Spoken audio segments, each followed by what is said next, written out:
أهلا وسهلا بكم أعزائي المشاهدين في هذه الجولة الخاصة والحصرية لقناتي العربية والحدث مع كتيبة مدفعية الواجب البحرينية. نحن أول كاميرا تتواجد مع هذه الكتيبة الفاعلة على الأرض وفي نقطة تماس مباشرة مع الأراضي اليمنية، ومعي العقيد الركن محمد يوسف الخاطر وهو قائد الكتيبة.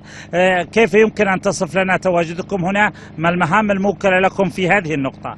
طبعا وردت لنا أهداف من مركز عمليات قيادة قوة جيزان عن وجود دبابات وآليات خفيفة بالعمق اليمني، وسوف يتم التعامل معها بواسطة الراجمات الصاروخية.